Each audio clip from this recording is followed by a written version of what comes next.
Hey YouTube, Jim McLaren here again after a long absence. Been busy, what else can I say?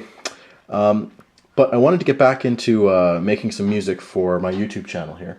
So what I decided to do was I thought, well, I would like to do a project completely self-contained on the iPad and just, take all this software's promise of being able to do, music in a studio environment within your iPad. So what I did was I did a song, it's a cover, and I basically just tried to use Cubasis, which I'm quite fond of, and tools like Audio Bus and Interapp Audio, as well as some of my favorite plugins, I guess you'd call them when you use them like this, including Bias, Sampletank, and just anything else I might discover along the way. So this track is a traditional kind of track. It's not an electronic music sort of thing. It's a rock cover, and it's got 23 tracks. And really quickly, the equipment that I'm using the iRig Pro, which I really like. It's got a combo jack, so I can use the XLR or the 1/4 inch. It's got a good preamp. It's got phantom power on the red light indication here. It's got MIDI, and the MIDI is going to be played on my Axiom 61, and the phantom power is doing its job on my Samson condenser mic. And the iRig comes into the iPad Air here on a lightning connector, which is really great. It also comes with a 30-pin dot connector as well as a USB for Mac. I'll just tell you here, this video is mainly going to be about my workflow. It's not necessarily going to be a tutorial on how to do these things. I'll go through these very quickly, but other people have done many video tutorials on how to do these things. So I'm just going to show you my workflow for somebody who might be interested in doing music like this and just seeing what might be involved in a large project. Saxophones and brass were recorded with MIDI into the Cubasis internal sound engine, and then I ran them into Sampletank. And let's get back to the beginning here. There we go. And these are called Sampletank Freeze because what I did was I ran them into Sampletank with Interapp Audio. And then after I was happy with what I got, I just froze the tracks. There's a freeze button right down in there when you have an Interapp Audio instrument track. Freeze those, got my audio, fantastic. Next step, the guitars. So I have bass, clean guitars, solo guitar, dirty guitar. I did the same thing with all of these, which is to use Bias, which is my favorite amp modeling system, hardware or software. So what I did was I recorded the instrument in dry, of course, but I would use Interapp Audio in the insert effect. So right here, I would go Interapp Audio, and then I would hit Bias. Okay, which seems pretty reasonable. Just turn that off right now. And then I would record, and I would get wonderful, glorious tone. It would be recorded to the iPad as a mono waveform. So it's actually the dry sound. It's not the affected sound. So at the end, you're left with a dry bass / guitar sound. And then you have to, you can use Bias as your plugin, or Amplitube, or AmpKit, or any of these things, Jam Up. So then I decided, well, I need to actually get the affected audio into my iPad, because Interapp Audio you can only use one instance of that plugin. You can't run them on all of the guitar tracks at the same time, probably for good reasons.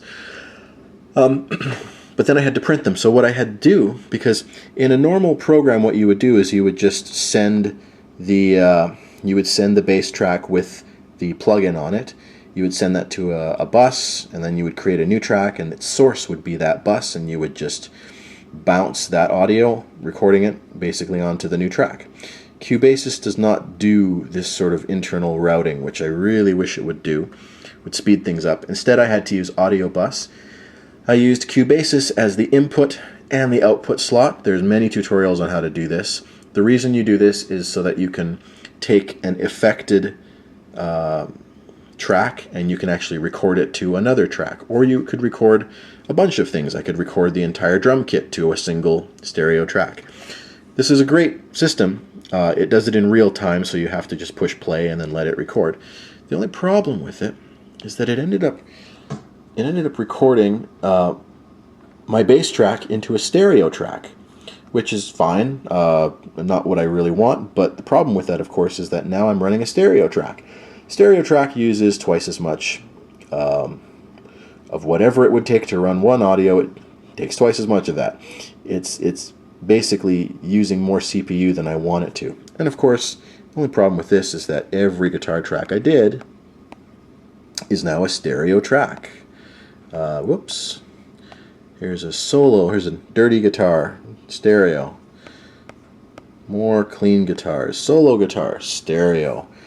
While I don't mind the ability to have stereo, I don't like the effect that having 5 guitar tracks that are now taking up the CPU usage of 10 mono tracks. You see what I mean?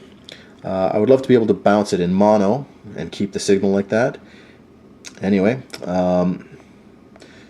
drums and vocals. Vocals are pretty simple. You record your vocals the same way you would do vocals on, any sort of recording software. You get a good performance, hopefully, and you try to get a good level and a good microphone. No real way to use another preamp in this stage, but the iRig sounds pretty good. Drum kit. If I was using Pro Tools or Logic, I would probably use Addictive Drums or Superior Drummer, some sort of program like that, which lets me do a lot of wonderful things to the drums. I can use different snare drum samples, for example, so that not every snare drum sounds absolutely identical and you don't get that machine gun sort of effect. There's nothing like this for the iPad as of right now. There is a new app sort of on the horizon, which you'll see. I've seen videos in the NOM show about it, but as of today, there's really nothing that can do that.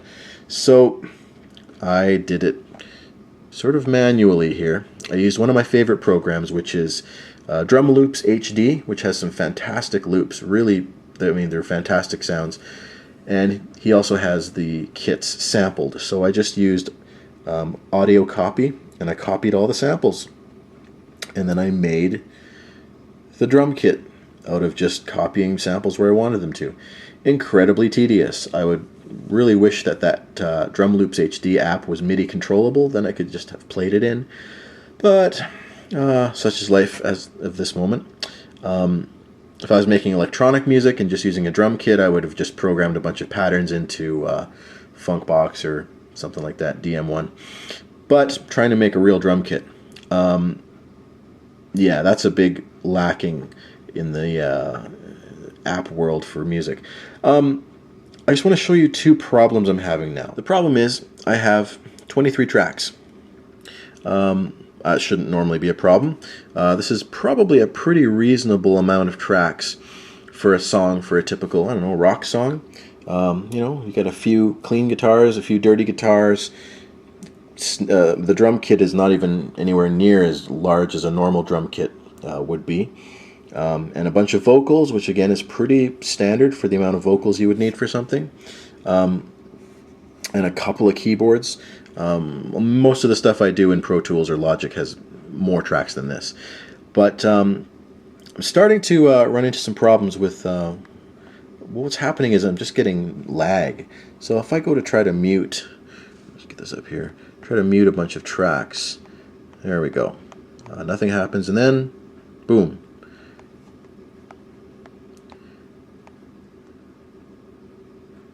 There we go. It happens whether I'm trying to select waveforms, and I'll back it up here and try to see the CPU as I do this.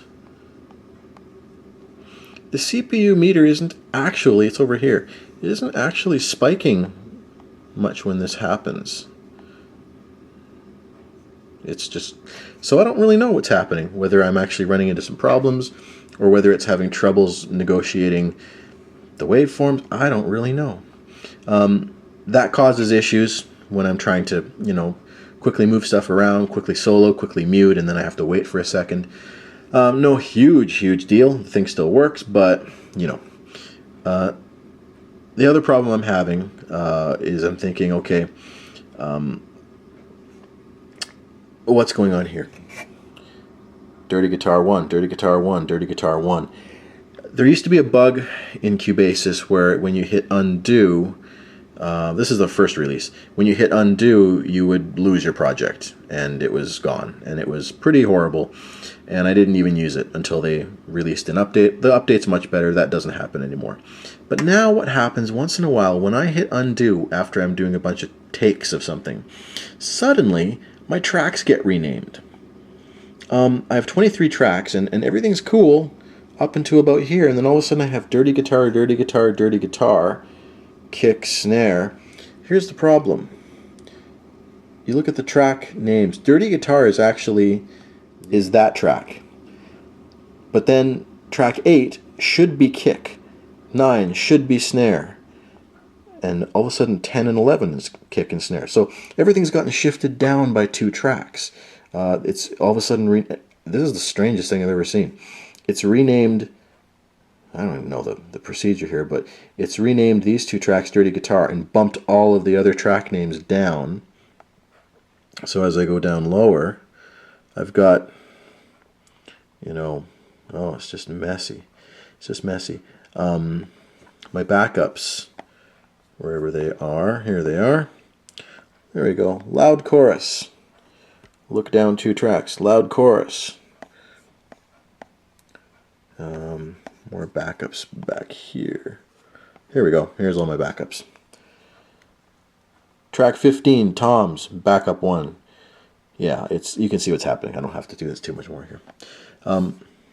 Anyway, so I thought, okay, well maybe I'll just maybe something's gone wacky, and I'll just close it and open it again and quit it. So here we go, Cubasis. So I open it. This happens now every time. The first time I open this project, crash. Okay, so let's open it again. Oh, it didn't crash this time. It says error. The previous project was not loaded. An empty project was created instead. Well, that is true. It didn't load last time. It crashed. So now, of course, look at all these empty projects I have, because every time I try to reopen this thing, it does that. So here's my project that I was trying to load. Boom, no problem. I still have 3 dirty guitar 1 tracks. Here's a problem with this. Now I have to go through and rename all of my tracks. And I've had to do this about 5 or 6 times now. And again, the program still works, but what a pain. I'd like to have it not do that. As of right now, my way around this is to just never use the undo. I just click the erase. I just click the waveform and erase it. But other than that, it's working pretty well. It's really tough to not reach over to my MacBook Pro and use some equipment that I know how to use really well. But it's fun to try to use it all in here. And of course, being on the iPad, it's very portable, and I've been able to do some editing all over the place and not have to worry about having my whole rig with me. So that's fantastic. I might check out Auria for my next project. The only thing that's leading me to not do that is I use quite a bit of MIDI, and yeah. So anyway, this is my video blog on recording this cover song that I will hopefully get done and post the final project of. Have any questions? Let me know. Thanks a lot. See you next time.